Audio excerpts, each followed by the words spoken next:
É isso aí, para você que está curtindo aqui a TV Libertas, toda a programação da TV Libertas.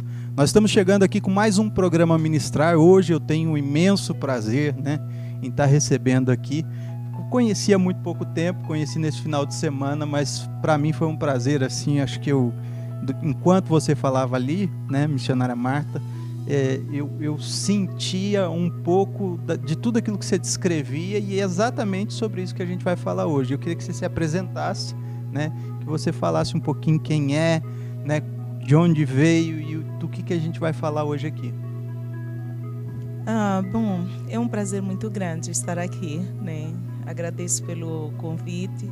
E eu me chamo Marta Mulhuli, e sou moçambicana, nasci em Moçambique, casei-me em Moçambique e tenho 2 filhos, um de 27 anos e um de 24. E a gente, ontem, ministrando na parte da manhã, no culto da manhã, eu estava em casa, a minha esposa ali deitadinha ainda, grávida, dorme bastante, né? E aí aquilo começou dentro do meu coração assim, não, vamos para a igreja, vamos para a igreja, vamos para a igreja. E eu acabei indo sem ela mesmo.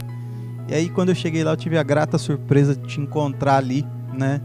E de poder receber aquela mensagem tão abençoadora, aqueles louvores que você ministrou ali na igreja, né?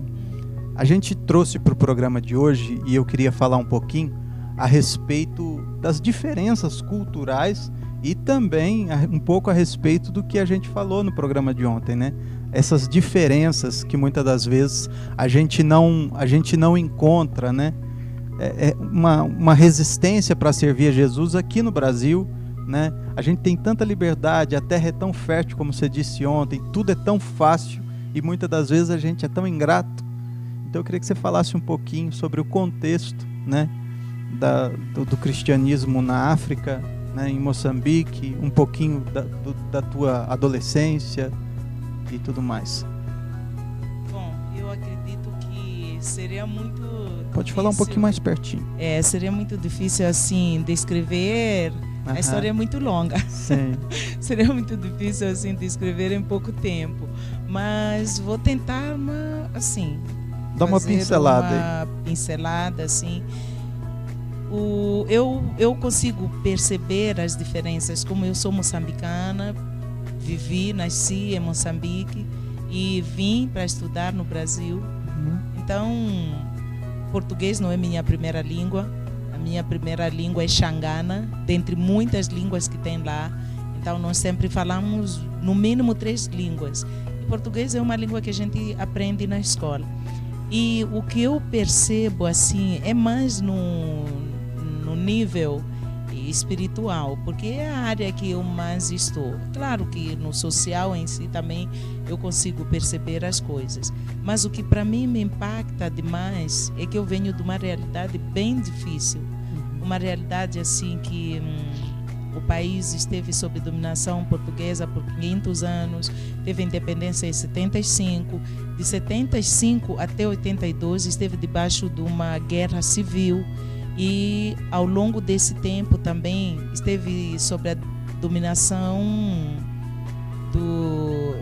da ditadura, né? Era o governo ditador que estava lá, então que fechou as igrejas e prendeu pastores e muita gente tentou fugir do país. Então nós estávamos vivendo 2 situações em simultâneo: a guerra que estava matando e a ditadura que também estava matando, porque o país se encontrava fechado e as pessoas não podiam sair, ninguém podia entrar, e mesmo em termos de produtos alimentícios não entravam no país. Então nós vivíamos assim com um racionamento bem difícil. E isso também, se não morresse pela guerra, então você morria pela fome. Então era muito difícil. Mas foi exatamente nesse momento em que eu conheci verdadeiramente o Senhor.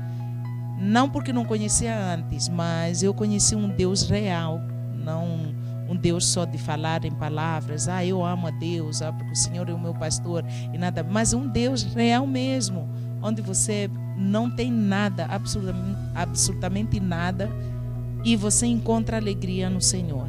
Aonde você não vai para pedir carro, não vai para pedir casa, você não vai pedir nada, você só quer Deus. Eu quero Deus porque eu quero paz para a minha vida, eu quero a salvação. É a única coisa que nesse momento te impulsiona. Então, quando eu saí em 91 pela primeira vez, vim conhecer o Brasil, então foi exatamente o que eu estava contando também na igreja, que eu conheci um país que nessa altura, assim, economicamente estava muito difícil. Era uma fase bem difícil. Era a época da fase Collor. Isso, acabava de entrar o governo Collor e aconteceram aquelas congelamento das finanças, da poupança. Então a igreja estava numa situação difícil, assim como o país também. Mas foi exatamente naquele momento que uma igreja em São Paulo nos trouxe para o Brasil para estudarmos, investiu nas nossas vidas para depois voltarmos para o nosso próprio país. Isso foi muito bom. E ali eu aprendi, eu conheci um país que eu olhava como celeiro de missões. As igrejas estavam muito empenhadas, as pessoas se entregavam em massa para missões, as pessoas investiam muito. E foi nesse momento que conheci alguns lugares do Brasil.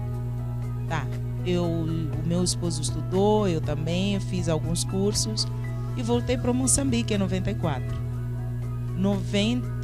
Em Moçambique a liberdade de culto tivemos a partir de 92. Então é recente. Assim como também a democracia é recente. Eu acredito que as últimas eleições foram as terceiras eleições ou quartas que nós tivemos, desde que nos conhecemos como um país livre. Então, quando a gente volta de novo em 2008 para fazer mais outros cursos aqui no Brasil, aí me assusto por um país que economicamente falando estava bem melhor em relação ao em 91. Uma igreja muito mais voltada para si mesma, as pessoas estão mais preocupadas com elas. Uma igreja mais egoísta. Mais egoísta, né? Um consumismo obsessivo, posso dizer assim. As pessoas parecem que querem mais. E eu vejo assim cultos em alguns lugares que o apelo é você quer mais, o que você quer ganhar. E os testemunhos são diferentes da nossa realidade. Por quê? Porque nós estamos num contexto em que a maioria das nossas igrejas funcionam debaixo da árvore. Então o que nós queremos lá, não porque não desejamos ter uma igreja linda, com ar-condicionado, com as paredes e tudo, mas como o nosso trabalho é visado mais, olhamos mais para o interior, então é nesses lugares onde nós temos implantado as igrejas. Só que não tem condições. E aí, só que isso não nos impede de falarmos de Jesus, de abrirmos igrejas nesses lugares. Então, o que é que nós procuramos? A melhor árvore para estarmos ali. Então você vê lá pessoas caminhando horas e horas e horas, pessoas que tiram o domingo para viagem para a igreja e depois voltar para casa, porque caminham umas 3 horas a 4 horas para o culto, deixando a melhor sombra em casa para estar numa árvore que nem tenha muita sombra, mas viajando todo esse tempo, porque ali é onde Deus ordena bênçãos, é ali a nossa igreja. E o culto de 3, 4, 5 horas de tempo. E depois, ninguém preocupado com a hora de ir embora. Ninguém preocupado com a hora. E não tem lanche, é detalhe. O que me impressiona no Brasil é que todo encontro tem comida. Que ter comida. Tem comida. É uma bênção. Então ali a gente vê pessoas que depois mais 4 horas de tempo com crianças voltando para casa, sem ter tido nenhum lanche, tudo assim. E mesmo assim, sendo um povo que posso dizer assim, é festivo. Os nossos cultos são muito alegres, nós dançamos, nos alegramos, porque estar na presença de Deus é a melhor coisa que a gente pode ter. Não tem aquela coisa de dizer, eu vou sair porque eu vou para uma pizzaria, porque eu vou para a lanchonete. Não tem. Então, o melhor lugar onde nós temos a esperança, onde quando estamos, nos sentimos tão acolhidos assim por Deus, é ali na presença de Deus. Por isso que não temos muita pressa para sair. A gente vê que em 95, 96 começou a surgir essa linha neopentecostal, né, mais materialista, essa coisa, né, onde as pessoas vão para a igreja não para oferecer algo para Deus, mas para buscar. As pessoas estão numa constante busca, né? Todo dia eles vão para a igreja para buscar algo. E na maior parte das vezes, 70% delas é para buscar algo material. Não que isso não seja, não aconteça, não possa acontecer. Pode, mas geralmente as pessoas estão indo atrás de casa, de carro, de namorada, né? Então não existe aquele senso real. Uma coisa que você falou ontem e acabou de comentar também, que me chamou muita atenção, é que as pessoas vão, né? Eles não vão para um lugar com ar-condicionado, com cadeiras, né, estofadas, muito pelo contrário, vão para debaixo de uma árvore, né, num lugar onde as pessoas decidiram se encontrar para realizar um culto a Deus. Muitos sentam em galões, né, troncos de árvore, sim, e outros no chão. No chão, sim. E muitas das vezes a carência, né, por pastores e tudo mais, por missionários ali, né, e no Brasil existe uma briga, né, por homens querendo se assentar em cadeiras no púlpito, né? Aquela briga de status, a briga de títulos, quando muitas das vezes lá se existe essa carência, né? Por pelo menos uma pessoa para poder estar lá e para poder ministrar uma palavra, para poder trazer algo ao coração desses que estão sedentos. Sim, é exatamente isso, porque lá a carência é muito grande. No Brasil, as pessoas vão para a igreja por opção. Eu vou porque, eu quero ir lá. Mas se eu não for à igreja, eu vou abrir a televisão e eu escolho um canal e vou assistir um culto. Eu vou escolher até o pastor que eu quero, que tem pregação num canal de televisão. Lá as pessoas, nesses lugares onde nós trabalhamos, que temos igrejas, as pessoas não têm televisão, as pessoas não têm rádio, dependem mesmo de um obreiro. Quando eu falo obreiro, é meio estranho, né? Porque quando eu falo de obreiro, acho que a ideia que vocês têm aqui é de alguém formado, que tem toda uma formação teológica. Isso, que tem toda aquela eloquência para falar, de uma maneira teológica e tudo. Não, eu estou falando de alguém que sabe ler. No mínimo, é a pessoa que sabe ler a palavra de Deus e dizer que a palavra de Deus diz isso. E o povo crê dessa maneira. Então, a gente consegue ver essa diferença. Lá é por sobrevivência mesmo. Você ter Deus é a única solução. Única solução para tudo, literalmente. Para tudo, literalmente, porque não tem hospital, não tem uma unidade básica de saúde, não tem um supermercado, não tem. Nós temos igrejas que nós vamos lá, chegamos lá, eles falam: se nós tivéssemos uma loja para podermos comprar o açúcar. Por quê? Porque para eles comprarem, não tem condições de comprar 1 quilo de açúcar.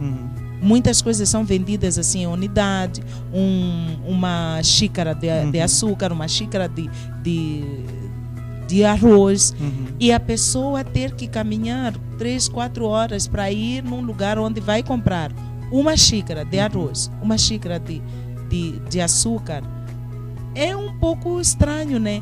Mas mesmo assim é o melhor lugar. As pessoas, o que elas querem é Deus. Por isso que eu falei ontem que eu não sei se existe um povo que clama tanto pela vinda de Jesus como o africano. Acredito que existem outros povos, sim, porque eu não conheço todo mundo, mas eu conheço a minha realidade, aquilo que é o nosso clamor, e que a gente fala: Senhor, volta, porque às vezes eu falo assim, eu vejo algumas pessoas aqui no Brasil que estão estressados, doentes. As pessoas estão estressadas e doentes porque querem trabalhar muito, muito para poder conquistar muita coisa. Tá, às vezes eu brinco, não digo que está errado, não está errado, porque tem pessoas que nessas condições acabam sendo uma bênção para a nossa vida, porque afinal de contas nós que estamos lá precisamos de apoio, precisamos de ajuda. E tem pessoas que às vezes se lembram de nós e nos ajudam. Mas eu fico olhando que tem muita gente nessas condições que simplesmente é para o orgulho próprio.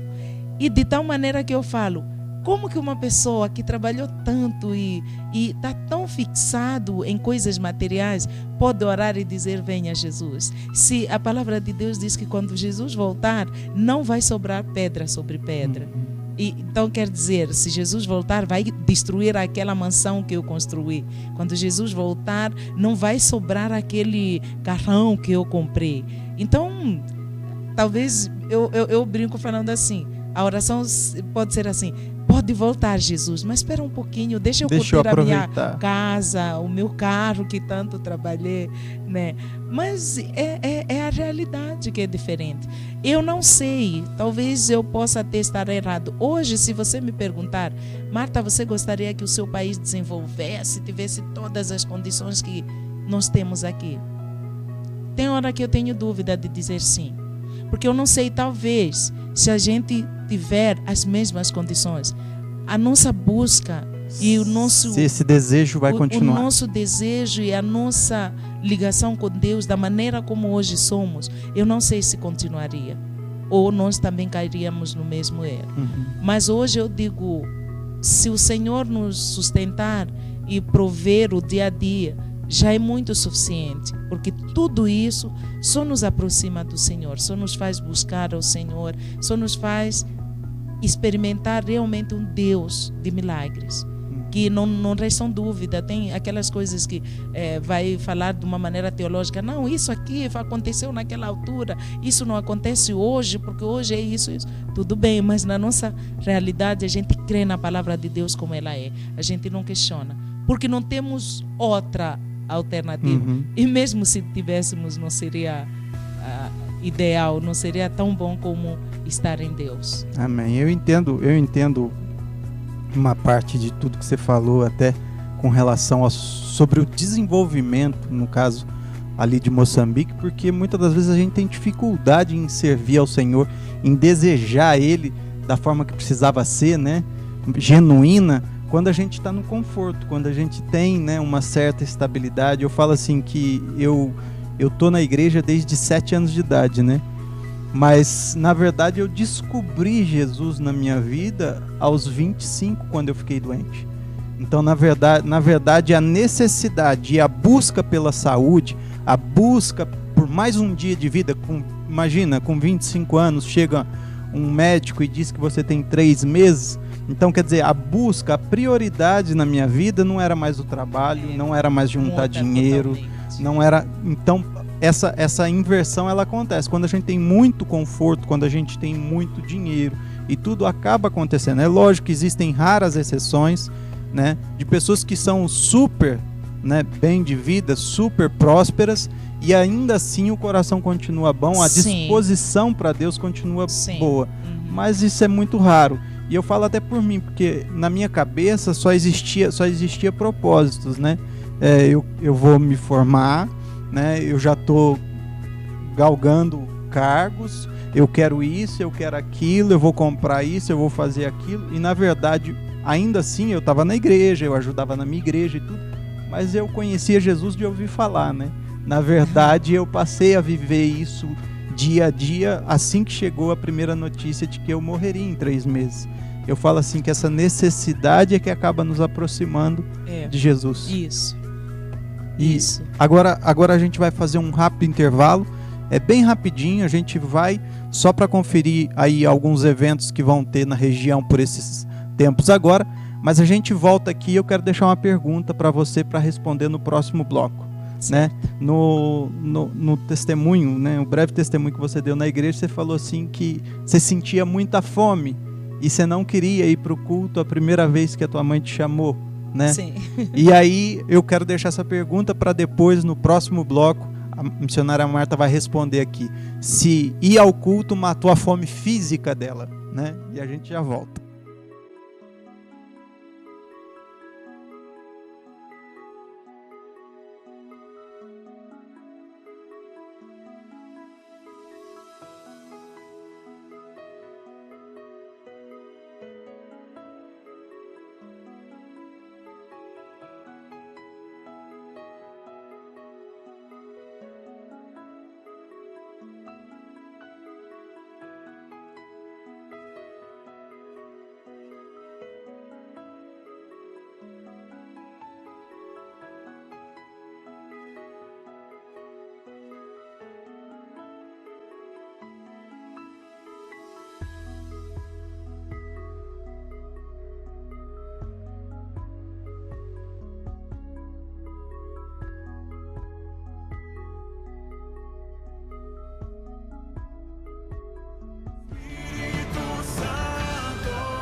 Vem aí, Marcha para Jesus 2016. Dia 3 de setembro, no Pátio da Copama. Presença confirmada de André Valadão. Hoje o meu milagre vai chegar.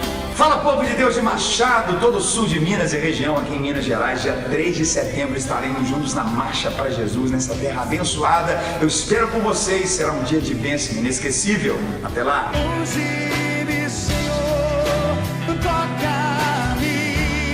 Venha adorar o Senhor Jesus com a gente. Marcha para Jesus 2016. Dia 3 de setembro, no Pátio da Copama. É isso aí. Agora a gente já tá voltando para cá, né?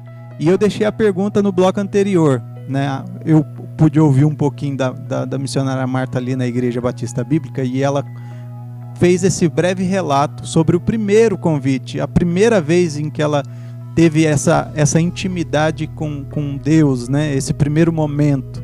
E ela se apaixonou por isso e ela depois não queria mais deixar de ir, né? Mas você estava com muita fome naquela manhã, né? Então, naquele dia. Foi exatamente nessa altura em que fecharam-se as igrejas. Então, quando fecharam-se as igrejas e o governo, como eu falei, era comunista, e aí estava fechado e entrava pouca alimentação. Então era aquele racionamento que a gente tinha um cartão de abastecimento, que falava. Então, uma família que, né, a minha família, né, onde eu estava, os meus pais, era uma família mais ou menos de 8 a 10 pessoas. Então tínhamos direito de mais ou menos uns 3 quilos de arroz. Que é muito pouco, né? 1,5 quilo de açúcar, e tínhamos uma barra de sabão. E não era uma cesta básica como vocês conhecem aqui. Como a gente está acostumado. Isso que veio muita coisa, não. Era aquela coisa realmente básica de arroz, feijão nem entrava. Era arroz, açúcar, farinha de milho, algumas coisinhas assim. E isso você tinha que conseguir sobreviver com isso até o final do mês, porque essa era a ração mensal. E se você quisesse comprar um pouco mais, que acabava, ia na loja para comprar, você já estava descontando da sua quantidade do próximo mês. Então foi um momento de muita fome, mas muita fome, onde as pessoas comiam raízes de que não sabiam de que, a gente fervia água para beber. É muita coisa que precisaria de muito tempo para contar. Mas exatamente foi nesse momento, porque chegamos um tempo na minha família, minha mãe não sabia mais o que fazer. Acabava toda aquela comida e não podíamos comprar em nenhum outro lugar. E aí era viver mesmo esperando o milagre de Deus na nossa vida. Então foi nesse meio, porque a gente ia orar, mas não podia ser um grupo mais que 6 pessoas. Porque como não havia liberdade do culto, então podíamos ser presos e tudo. Então tínhamos que ir orar escondidos. E a oração começava às 9 da manhã e ia até às 5, 5:30. Né? 5 e 5:30, porque havia também o recolher obrigatório. Então foi nesse meio aí. Como éramos muitos filhos, a minha mãe não podia levar todos os filhos de uma vez só, porque só nós éramos uma congregação. Sim. Então, para ir à oração, levava um filho no outro dia, levava outro e revezava assim. E dessa vez era a minha vez de ela me levar para a igreja. Eu falei que eu não queria ir para a igreja, porque realmente eu estava com muita fome. Eu me lembro dessa fome até hoje. Mas eu não me lembro hoje com dor, né? Porque Deus mudou a minha história. É aquela fome que chega a doer, né? Doer. Quando a minha mãe falou, vamos. Eu me lembro da minha mãe, eu não sei porque ela tinha um lenço comprido, assim, um pano, que ela amarrava no estômago dela. Eu via ela por muito tempo. Até que um dia eu perguntei para ela, mãe, por que você fica com esse pano amarrado assim no estômago? Ela falou, filha, se eu soltar, o meu estômago vai ter a sensação do vazio, eu não vou conseguir ficar em pé. Então eu tenho que apertar o meu estômago para eu não sentir fome. E ela usava aquela técnica porque qualquer coisa que ela achava tinha que tentar distribuir entre nós. Então eu fui com ela, com muito custo. Eu não queria, eu estava chorando, eu estou com fome, não quero orar, o que eu quero é comida, eu quero comida. E ela falou, não, vai, e vamos. E aí eu fui. No primeiro momento foi um tempo chato para mim, porque não era aquilo. Eu queria nem que fosse um pedacinho de um pão seco, uma água com açúcar, já estava bom. Ou uma água com sal mesmo, já estava bom. Mas não tinha nada disso. Aí eu fui ficando ali na oração e fomos orando. Detalhe que nós não podíamos cantar, né? Para não despertar. Para não chamar atenção. Não chamar atenção. E aí nós fomos orando. E dentro desse tempo, eu me lembro que começou às 9, 10 horas, 11, 12, 13. Eu só me lembro que eu acabei entrando na oração e simplesmente não senti mais fome. Eu me senti tão bem até sairmos às 5:30. Então, eu falava, porque minha mãe falava, olha, a palavra de Deus é um alimento para a nossa alma, para o nosso espírito e tudo. E eu falei para ela, só que mãe, o que eu experimentei é mais do que isso. Deus saciou a minha fome física. E essa experiência passou até hoje, como eu disse na igreja. Quando eu estou na presença de Deus, eu posso ficar horas e horas e horas, eu não sinto fome. Essa experiência até hoje. Mas naquela altura, isso me levou, foi uma experiência com Deus, eu era adolescente, e foi ali onde eu conheci um Deus, que realmente, do nada, Ele pode saciar até o físico. E aí, então, aí eu começava a brigar com os meus irmãos, porque eu queria sempre ir com a minha mãe, porque a experiência para mim, estar ali, era o lugar onde eu ficava saciada fisicamente. E foi essa a minha experiência com Deus, dentre muitas experiências. Né? Na verdade, você enxergava também aquele momento ali como um momento que, além de estar na presença de Deus ali, você ainda sentia isso fisicamente acontecendo. E aí acabou que nenhum dos outros irmãos conseguiu ir mais, né? Porque daí a Marta queria estar toda... Eles iam, mas a experiência foi minha. Sim. Então, eu gostava muito. Por isso mesmo que, mesmo em termos de irmãos, eu sou de uma família que a minha mãe teve 10 filhos. 3 faleceram e ficamos em 7 meninas.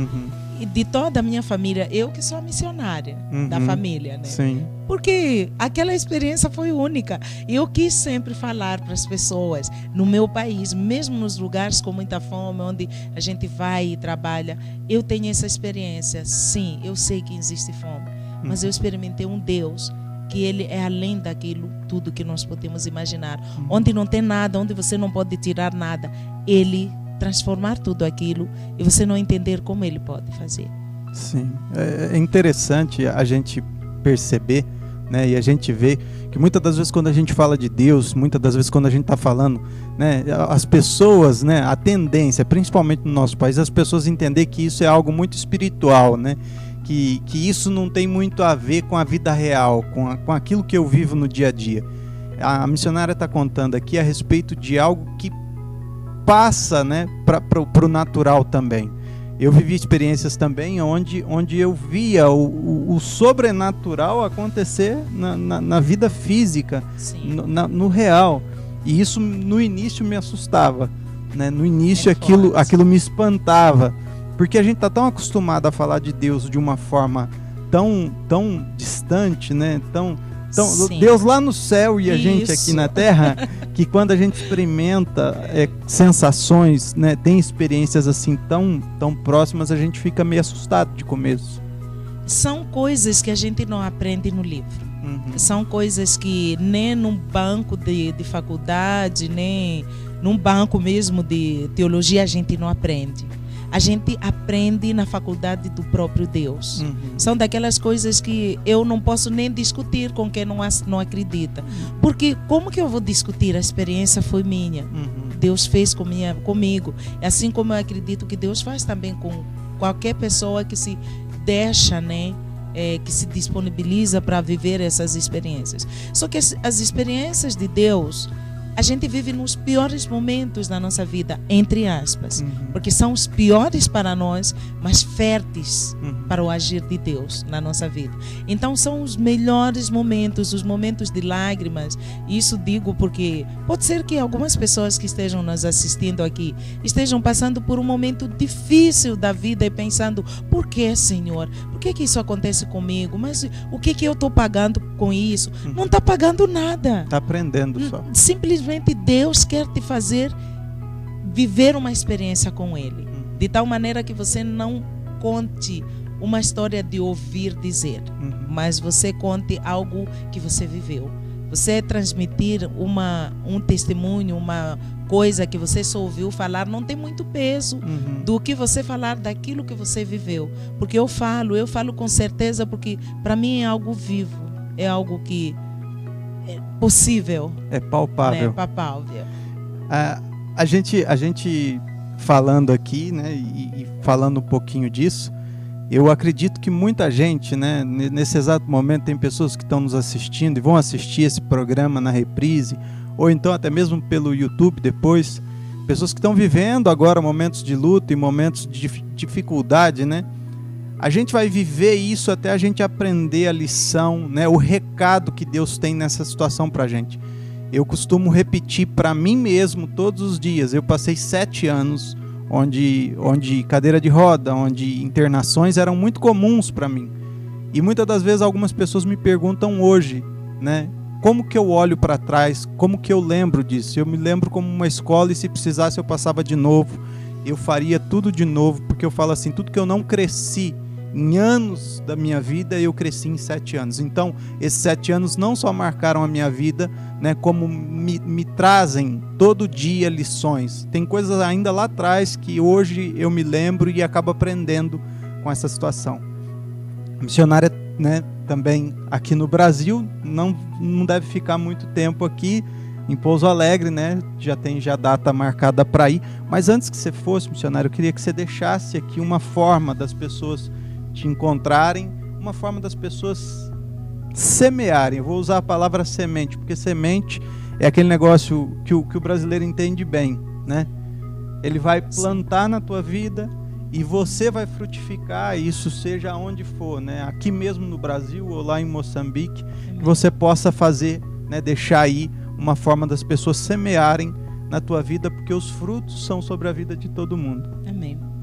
Bom, eu agradeço a maneira de me encontrar.